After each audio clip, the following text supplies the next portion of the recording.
हेमंता में लोग अब दूसरा योगी ढूंढने लगे हैं। हमें लव जिहाद और धर्मांतरण जैसी राष्ट्र विरोधी गतिविधियों के प्रति सतर्क रहना होगा। जो भी बेटी को घुसपैठियों ने अपना जाल में फंसा के शादी किया है, उनका बेटा बेटियों को आदिवासी का मर्यादा नहीं मिलेगा। जिहादी मानसिकता वालों को और धर्मांतरण कराने वालों को चुन चुन कर पकड़ा जाएगा। लव जिहाद है जिसमें प्यार के नाम पर षड्यंत्र किया जाता है, लड़कियों को बहला फुसलाकर उनका धर्मांतरण कराया जाता है। लोग मुख्यमंत्री की लिस्ट में इस वक्त सबसे ऊपर इन दोनों मुख्यमंत्रियों को ही रख रहे हैं। तो लोग अवैध धर्मांतरण के माध्यम से राष्ट्रांतरण की कुत्सित मंशा के साथ भारत के अंदर कार्य करना चाहते हैं, उनकी मंशा कभी सफल नहीं होने वाली है।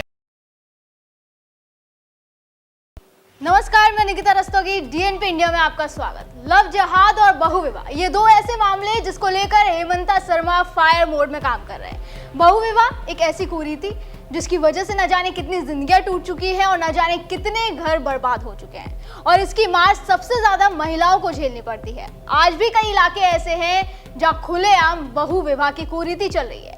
दूसरी तरफ लव जिहाद है जिसमें प्यार के नाम पर षड्यंत्र किया जाता है, लड़कियों को बहला फुसलाकर उनका धर्मांतरण कराया जाता है। और सबसे अफसोस की बात यह है कि पीड़ित महिलाएं खुलकर अपनी आवाज भी नहीं उठा पाती। लेकिन असम की हेमंता सरकार ने इस गंदे खेल को खत्म करने के लिए अब कमर कस ली है। इसको लेकर 25 नवंबर को एक तगड़ा कानून आने वाला है। इस कानून के बारे में आपको बताएंगे, उसके प्रावधान बताएंगे, लेकिन उससे पहले बताते हैं इसको लेकर हेमंता सरकार ने क्या कुछ कहा। कल उन्होंने मीडिया से बातचीत करी जिस दौरान उन्होंने कहा, On 25th November, we will bring the anti-polygamy bill before the Assam Assembly, यानी anti-polygamy bill लाया जाएगा 25 नवंबर को।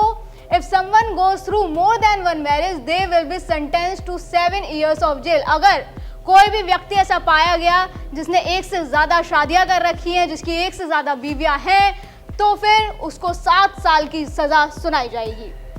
और लव जिहाद, he says process to bring in a bill over that is underway, यानी लव जिहाद को लेकर भी उन्होंने सीधा सीधा संदेश दे दिया है कि भाई वो भी प्रोसेस में चल रहा है।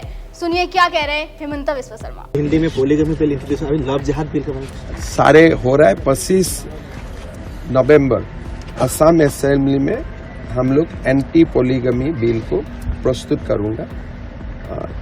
एक शादी से अगर कोई 2 शादी करेगा उनको 7 साल का जेल होगा। उसका बारे में भी बिल अभी प्रस्तुति चल रहा है। मतलब साफ है कि सीएम हेमंता ने बहुविवाह के साथ साथ लव जिहाद को लेकर भी संदेश दे दिया है। 25 नवंबर को एंटी पॉलीगमी बिल लाया जा रहा है और बहुत जल्द लव जिहाद को लेकर भी कानून लाया जाएगा।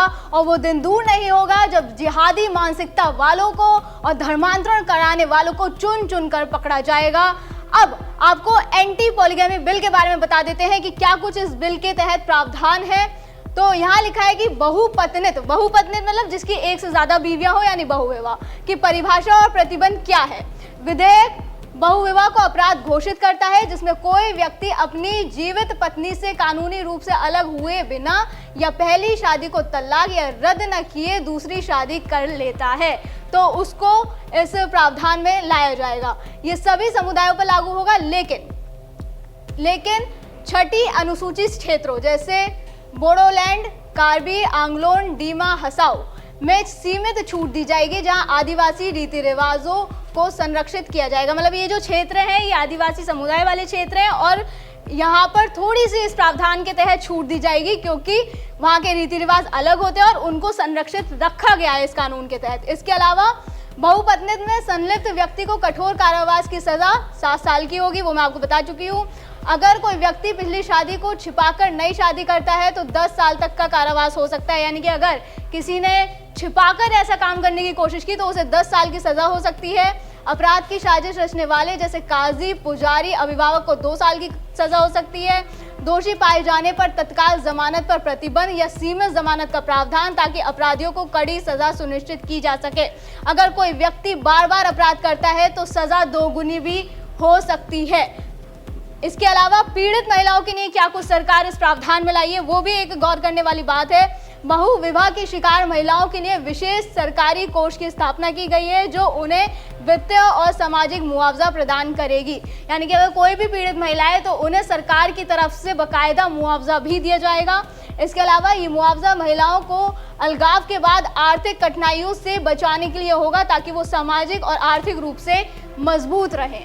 अब हेमंता के इस कदम की सोशल मीडिया पर काफी तारीफ हो रही है और जैसे कि मैं ये पहले भी कह चुकी हूँ कि हेमंता में लोग अब दूसरा योगी ढूंढने लगे हैं। वो कह रहे हैं कि हेमंता बिस्वा शर्मा सीएम योगी की तरह काम कर रहे हैं और जिहाद का इलाज भी कर रहे हैं। तो क्या कुछ सोशल मीडिया पे लोग कह रहे हैं वो भी एक बार आपको दिखा देते हैं। एक सोशल मीडिया यूजर है जो लिखते हैं कि हेमंता बिस्वा जी जैसा सीएम योगी जी की तरह ये भी इन जिहादियों का सही इलाज कर रहे हैं। बाकी राज्यों में बीजेपी के सीएम राजस्थान, मध्य प्रदेश, महाराष्ट्र जैसे राज्यों में ऐसे कड़े निर्णय क्यों नहीं लिए जा रहे। मतलब लोगों का कहना साफ है कि भाई जिस तरीके से हेमंता बिस्वा शर्मा और योगी आदित्यनाथ काम कर रहे हैं इसी तरीके से मध्य प्रदेश, महाराष्ट्र और राजस्थान के सीएम को भी करना चाहिए।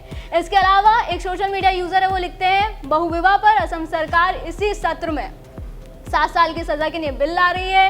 इस देश में हेमंत दादा फिलहाल अकेले ऐसे नेता हैं जो डेमोग्राफी पे वाकई में स्पष्टता रख कर उसको रोकने के लिए हर संभव प्रयासरत है, परंतु वो अब इतनी हो चुकी है कि ये असहाय है। More power to you Himanta Biswa दादा। इसके अलावा और क्या कुछ लोग लिख रहे हैं वो आपको बता देते हैं। एक सोशल मीडिया यूजर है वो लिखते हैं कि लव जिहाद पर भी बिल पास करने की प्रक्रिया शुरू हो चुकी है। मामा हमेशा फायर मोड में रहते हैं, हेमंता बिस्वा शर्मा फायर। इसके अलावा एक सोशल मीडिया यूजर वो पहले भी ये बात कह चुके हैं कि बीजेपी आरएसएस को अपने सभी नेताओं और कार्यकर्ताओं के लिए 3 महीने में बने योगी हेमंता को शुरू करना चाहिए। देश का भविष्य वो लोग ही सुरक्षित रख सकते हैं, वरना गिद्ध तो चारों तरफ से बस नोच खाने का मौका मिलने के इंतजार में बैठे हैं। तो आप देख सकते हैं किस तरीके से सीएम योगी और हेमंता के काम को पसंद किया जा रहा है और लोग मुख्यमंत्री की लिस्ट में इस वक्त सबसे ऊपर इन दोनों मुख्यमंत्रियों को ही रख रहे हैं। सीएम शर्मा असम से वो सारी कुरीतियां खत्म करना चाहते हैं जो बरसों से चली आ रही है और कोई इसके खिलाफ आवाज भी नहीं उठा पा रहा। इससे पहले भी हेमंता बाल विवाह को लेकर भी सख्त रुख अपना चुके हैं। नतीजा ये हुआ कि असम में बाल विवाह में काफी कमी देखने को मिली। ये खुलासा एक सर्वे रिपोर्ट में किया गया था। ये रिपोर्ट आप मेरे पीछे देख सकते हैं जिसमें लिखा है बाल विवाह में आई भारी कमी, 5 राज्यों में किए गए सर्वे के आधार पर आई रिपोर्ट में हुआ खुलासा। तो कहाँ की रिपोर्ट है और कैसे आई वो बता देते हैं। Tipping point two zero evidence towards a child marriage free India नामक रिपोर्ट को हाल ही में न्यूयॉर्क में संयुक्त राष्ट्र महासभा के एक कार्यक्रम में जारी किया गया। इसे centre for legal action and behaviour change for children द्वारा तैयार किया गया। ये NGO just rights for children के सहयोग इंडिया चाइल्ड प्रोटेक्शन की एक पहल है।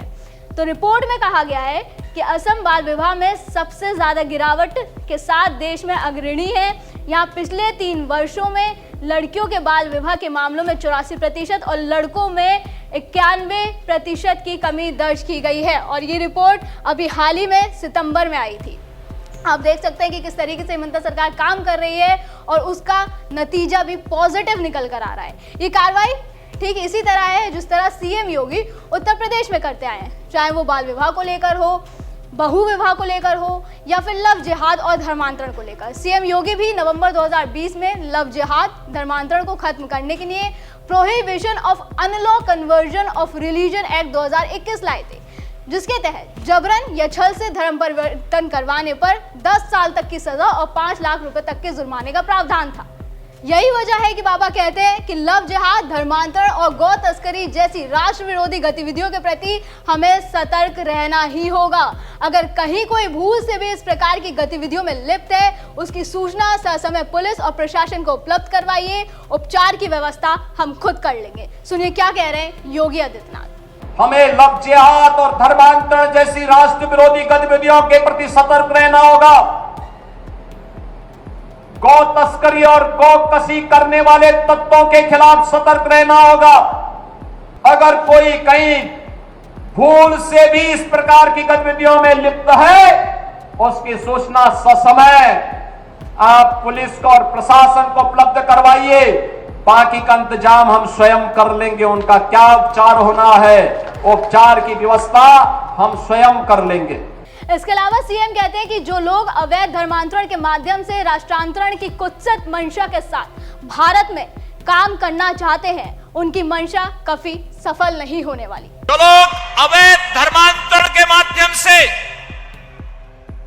राष्ट्रांतरण की कुत्सित मंशा के साथ भारत के अंदर कार्य करना चाहते हैं, उनकी मंशा कभी सफल नहीं होने वाली है, कभी सफल नहीं होने वाली है।